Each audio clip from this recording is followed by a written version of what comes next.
Hello, and welcome to another episode of the Launchpad Podcast. This is a weekly conversation highlighting the journey, experience, and wisdom acquired of a professional in higher education. The goal of the Launchpad is to shore up and share gems and insights that could be a benefit to higher ed professionals working to increase student success through equity. The Launchpad is brought to you by Launch Student Success. We partner with higher education professionals to launch students into success. Our esteemed guest today is Mr. and Brother Thaddaeus Mammo. He is an intentional being, innovative thinker, and emotionally intelligent man who believes in the prosperity of humanity. Right on. His path has led him to UC Santa Cruz, where he completed his Bachelor of Arts in agroecology. Let me get that straight, right? Right. Agroecology, right? And now serves as the African Black Caribbean Retention Specialist, in addition to the head coordinator role for the Men of Color Healing Association, otherwise known as MOCA, on that campus. Within his work and outside of his work at the university, Thaddeus travels our world to learn about human nature and the importance of building connections that transform our approach to healing our society and natural environment. With that, Brother Thaddaeus Mammo, welcome to the Launchpad. Thank you very much. Let's give thanks to this platform. Thank you for having me on today in this beautiful day and the energy we feeling in this moment. Yeah, so the other day I was driving back to Santa Cruz from Los Angeles. LaDonte gave me a call and, always dropping game on me. And he was like, man, you got it. Where you at? I'm like, man, I just passed SB. He's like, you hit Pismo yet? I'm like, check. Nah, not yet. Man, you got to check out Splash Cafe, right? I went to Splash Cafe. I stood in the line. Oh, you went? I went. I stood in the line outside. It went by faster than I thought. Mm-hmm. And one thing about me, I don't like to stand for food. For something that I'm going to get through with in 10 minutes, yeah, it never feels like worth it for me to put more than 10 minutes in waiting for it. So at least to order. So went, sat down, the cheese on top with the green onions. Ooh, man, with the toasted bread on the side, man. Okay, LaDonte know what he talking about. Since you tell it, what was it that you had? I had the famous award-winning clam chowder bowl, bread bowl. Damn. Yeah.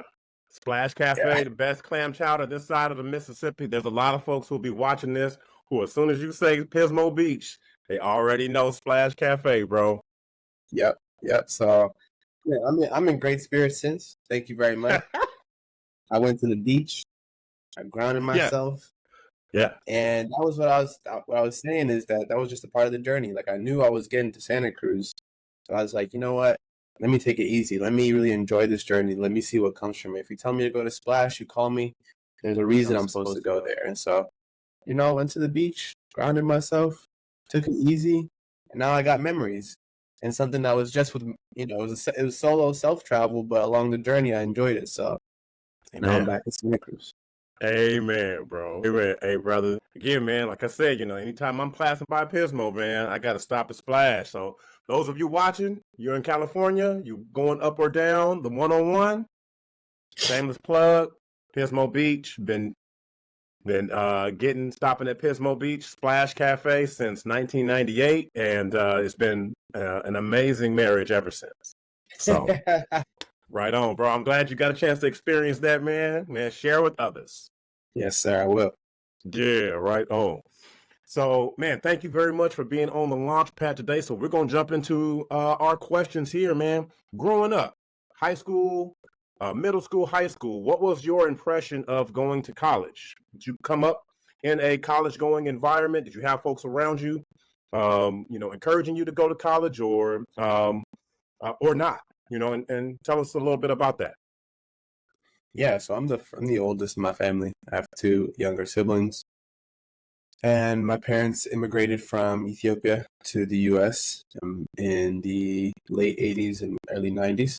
And so they went to community college, but they never finished their degree. So I did have this sense, though, of post high school education. I had an idea of what it looked like, but I also had the impression that from them that they weren't able to finish it, and for what reasons they hadn't given to me. So as a child, you're just left to wonder, what are the obstacles as to why they didn't continue with their education.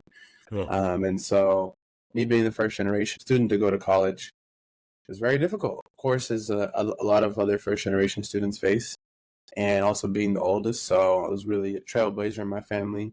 I have other family members, cousins that also went to college, but unfortunately dropped out during school, so didn't finish. So I'm actually one of the only ones in my family to have finished college, which is another thing about coming into college. Is those, a lot of times it's about going to college, but we have to focus also on finishing. And so that was also another hurdle of like, okay, this guy went to college, why didn't he finish?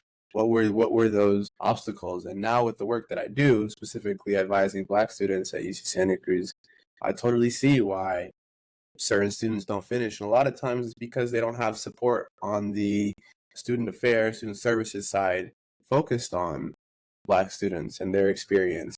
And so now me being in that position to bring it forward with people, I'm able to take my experience and their experience and then transform it into it being more grounded in what's the first generation experience like from 2020 to 2024. Wonderful. Thank you very much, man. Just going back to your middle school, high school years, being the oldest, what was that like as far as, did you feel any pressure with being the oldest and being the model for your younger siblings? Yeah, so I was the cross country and track captain. Well, I'll start. I was my student body president in 8th grade. And that started because I had a 6th grade teacher who told me, you're going to become the president of the school. And her just telling me that allowed me to open up my perception of what was possible for me at such a young age. When I look back and still, even today, when I look back and when I remember my young self, I'm not really sure still what she saw in me at such a young age, but she did see something that came to fruition. So pursuing, student body, being in the student body and then becoming the high school cross country and track captain for 3 years, and then being involved in sports medicine for many different years. And also at 16, I decided I wanted to start working because I didn't want to be a burden to my parents anymore financially.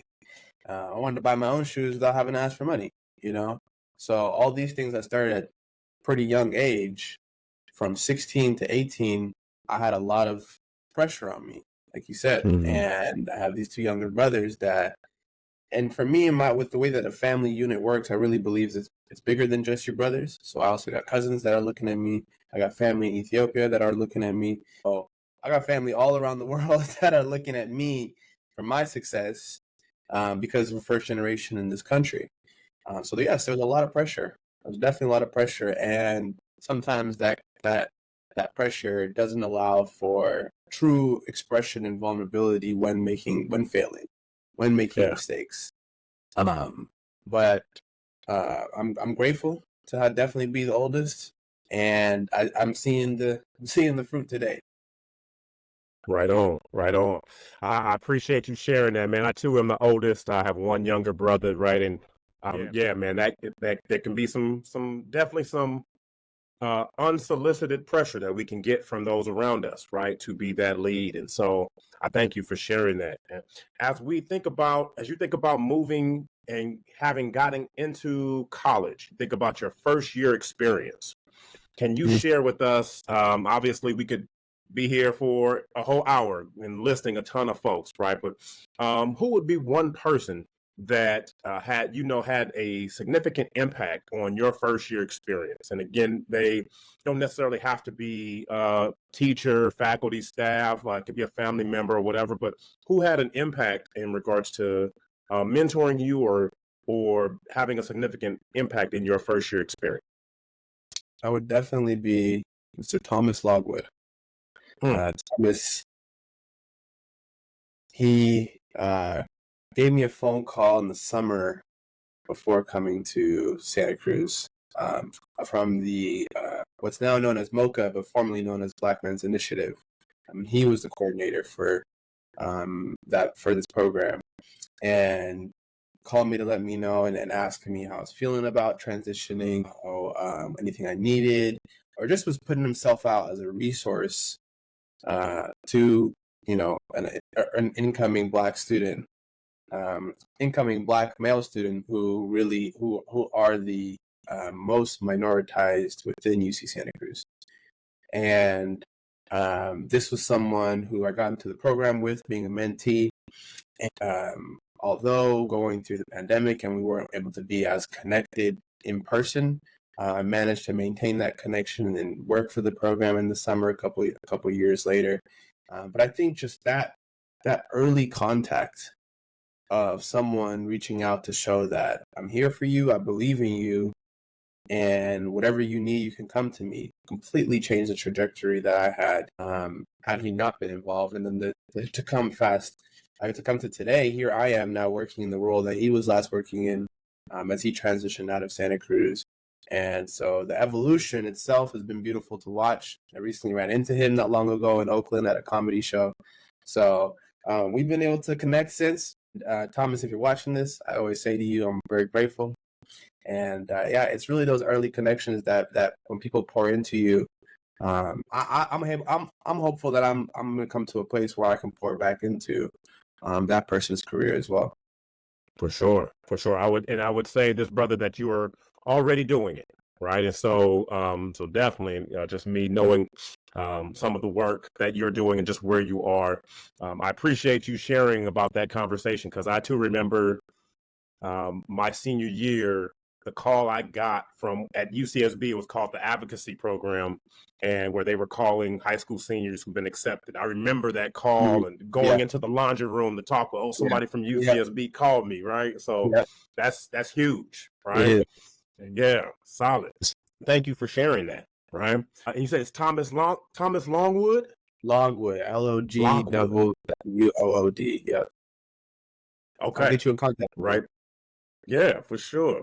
Would love to talk with the brother. So So going through your undergrad and moving towards graduation, did you have a clear vision of what you wanted to do after graduation? And I asked that question because, right, we're in graduation season right now. A lot of seniors, right, are getting ready, if they haven't already, are getting ready to walk the stage. And I know myself, I did not have a clue. And there's a lot of folks who can feel a lot of angst and tension during this transitional period. What was your experience like? Came out of college having a lot more questions about where I wanted to go, with a lot more better direction, more resources, more support. But one thing I loved about college is I took it as an experiential learning opportunity. So I was involved in internships, I was involved in research, I was involved in many different things to see what I liked and what I didn't like. And it's always good to see what you're good at and then see what gives you, it's always good to experience and then see what gives you the results. That way you learn what your talents and where your skills really are. And then you also get to assess what do you actually enjoy to do and what do you actually not enjoy to do, despite you being good at it. And I learned that going through agroecology, I'm not a horticulture, meaning someone who wants to be based in land-based work. I'm more on the agro-educational side of things, because personally I'm an educator. But I came out with a very deep sense of faith and trust that I would be okay, that I would figure it out, because I already figured it out and it was very successful within my undergrad career. And I didn't have any worries. I didn't really, I got to teach, I got to lecture after I graduated because of the connections I had built with certain professors. And I just was very confident that my connections were going to take me to the right place. And so I was only unemployed technically for a month before I got this position. And, still, it's interesting. People will come and ask me, is this something that you saw yourself doing, academic advising? And yes and no, in the sense that I see myself within working with people, helping people. As you can see, I love to be around people. Within the higher ed world, that was something a little more, I just hadn't seen myself, but I also truly believe that, what's meant for me will be here for me. So I go down the path, and now going down it comes back to what I said at the beginning of when I left undergrad, was having trust and faith. And so having that trust and faith, I'm very content with where I'm at today. And now, as I've shared with you recently, it all came back to where now agroecology is offering me is offering me an opportunity to get involved on the student affairs side of career coaching in agroecology, hosting field trips, advising. So all of the resources that maybe is the reason why I lacked a plan, or I lacked knowing what I wanted to do, graduating with an agroecology degree, I'm now in a place where I get to be empowered and empower other folks to have that plan coming out of their undergrad career. Right on. Right on. Thank you very much for sharing that. For folks, just to kind of get some context, so I met Brother Thaddeus at the NASPA conference a couple months FYE. back. I'm sorry, FYE. Sorry, yes. Thank you All very good. much for that. Sorry, they were both in Seattle, and I've been in Seattle for 3 conferences, actually. So, Yeah. man, it's busy time in Seattle. But yeah, at the first year experience conference, met Brother Thaddeus, and for me, and hearing his story, hearing just, what he was doing, not long out of his undergrad experience and working back on his home campus reminded me a lot of my experience. And so we hit it off, connected, have since are talking about how we're going to be launch will be a resource for him and his team on his campus. But I really appreciated just the fire that was burning inside of Brother Thaddeus. You could just tell he had a heart and a spirit for helping others, right? And so being new into higher ed, I could tell just being at a conference, he was soaking it all up. And and that's literally what that environment is about, right? It's putting yourself out there, as you talked about what you've done on your campus, and then now you're doing it within the field. You start to make these connections, right? And so what I would ask you is, what piqued your interest about agroecology in school, but then also as now a higher ed professional? What's piqued your interest from that field? Where does that interest lie for you? Well, Dante, what did you eat for breakfast today? I had bacon and eggs this morning, and it was amazing. Yeah. That comes from a farm, right? The number one thing that sustains it, one of the main things that sustains us is food. And it's not just food, it's the quality of the food. Mm-hmm. It's also the quality of the people working to help produce that food, the quality of the environment, the quality of the food systems itself, to how it's being distributed to the people. And then it's all that is all tied within medical systems, right? And then it's all tied into, talk about education. A lot of the time you'll see in work that I've been involved in, wanting to build schools in locations where children don't have access to schools, but you have to forget that in order for a child to learn, a child has to be nourished. So one of the first things that comes in life is nourishment, is our health. And so that's one of the main reasons I still am involved in agroecology, in understanding that it's one of the most important things to our existence. It's an interdisciplinary approach to food systems, to sustainable food systems, because it's a social movement. It's a practice, and it's a science. And so what brought me into it was, I was in Ethiopia at the time, and it was the pandemic, and so I was traveling and I was working online. And I didn't want to be stuck in Santa Cruz. I'd been in Santa Cruz for a quarter, It was really quiet. It was really lovely, but I think I was lacking that, that social interaction, or at least that um, that ability to have a new environment that I naturally evolve in. Me being who I am, when I move to different places, I'm soaking, I'm observing, I'm analyzing, so I'm learning and I'm growing. And so I took myself to Ethiopia for a quarter. And while I was there, this USDA internship scholarship opened up, and I applied. And I focused working with Dr. Karen Hall, who's a renowned restoration ecologist, on tree planting projects.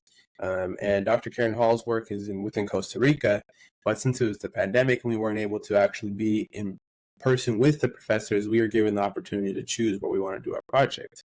And so at that time, it was 2021.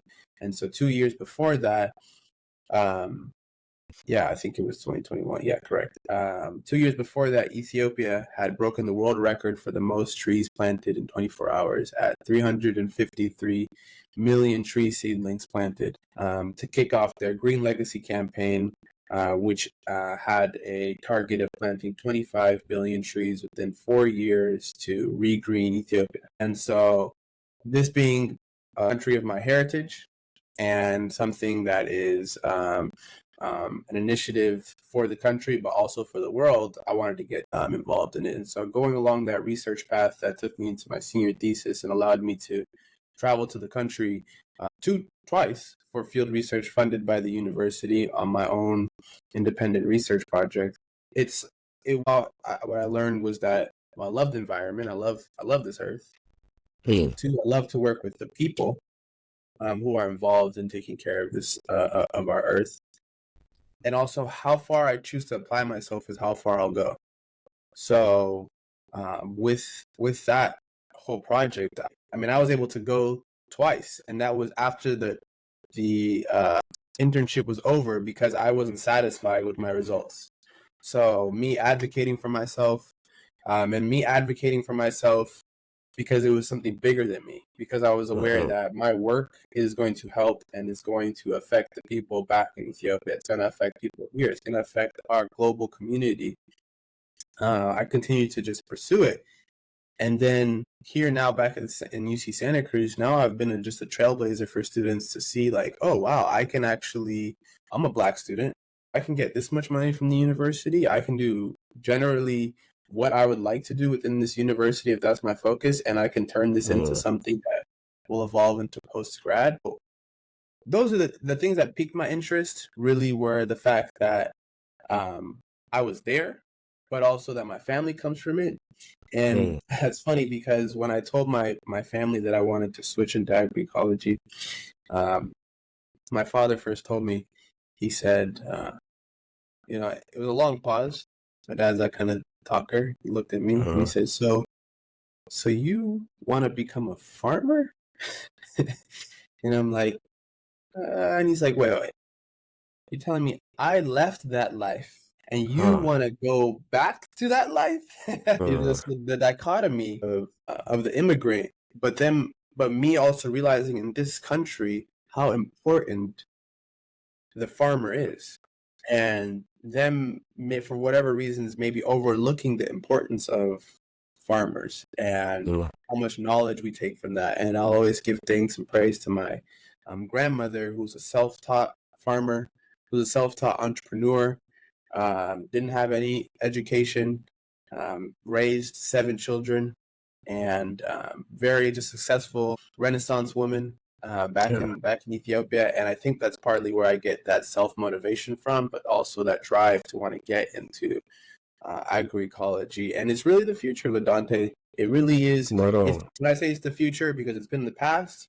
it's what's going on right now, and it's going to continue as long as we're going to keep eating, and we're going to keep having breakfast like we did today. Amen.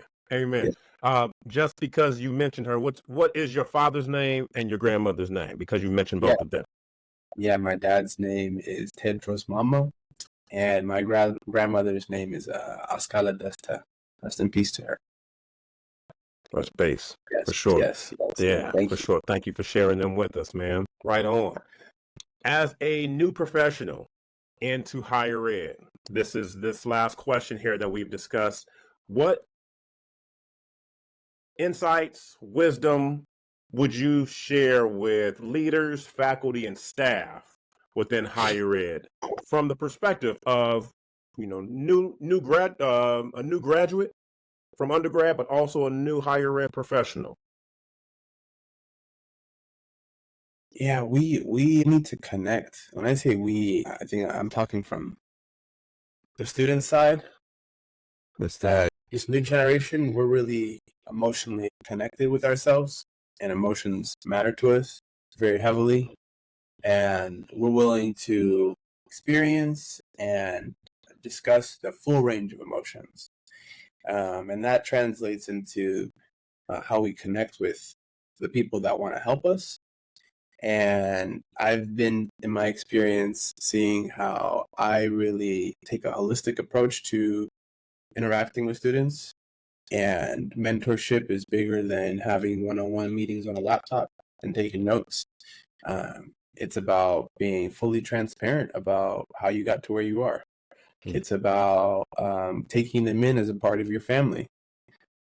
It's about doing non-academic things with them so that they also understand that you're a human being. And example for me is I'll go to shows with my students. I'll go and watch something that I'll invite them, and I see the complete shift in the light that they feel after, because one, they went to go watch a show that they didn't know was available, and partly because they're students, so students are so focused on, academic things. So when, at least in Santa Cruz, you get to give them the option to see something outside of campus, it really feels like that college experience that they're looking for, something they're going to look back on. But then the other thing was they got to experience it with someone who technically either is their supervisor, is someone that they, has this, what seems like a boundary, and it does have its boundaries. But at the end of the day, we're human beings. And my wisdom and advice is what I'm coming to is that we have to have a holistic approach to dealing with working with people. So it's bigger than, when you and I talk, LaDonte, you ask me about how's my family. I ask you about how's your family. I mean, these are the things that we have to also teach our students, that when engaging with people, it can't be transactional. Connections and networks are bigger than getting to a destination of what this person can do for you, rather than, okay, now that this connection is in my life, how does it get better than this? What can come from this that's bigger than what I thought? I would have never thought you were going to call me and say, you want to come on this podcast, So it's just what comes from these connections, and how we build those connections is really just showing up authentically and genuinely in our roles, and also outside of our roles, so that students, one, build that connection with ourselves, but then when they come into positions like us, when they're in higher ed positions, they can emulate that to the students that they continue to work with. Amen. So I'm just, like I said, I believe in the prosperity of humanity, and our biggest superpower is being human. And that means being emotional. That means being intelligent. That means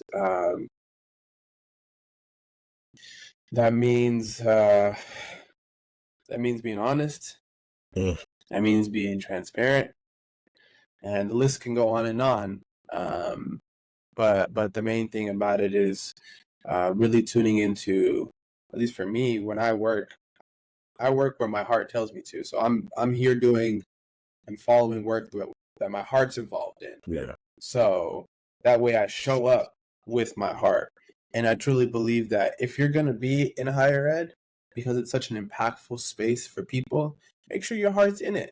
Because when you lack that, it heavily affects students. It heavily affects their growth in their career, because I meet a lot of students that have had barriers because they have an advisor that just chose not to help them. And for whatever reasons that advisor chose to be that way, I just say that make sure your heart's in this, especially if you're going to be a teacher, if you're going to be an advisor, or you're going to be someone like you, LaDonte, who's partnering with higher ed.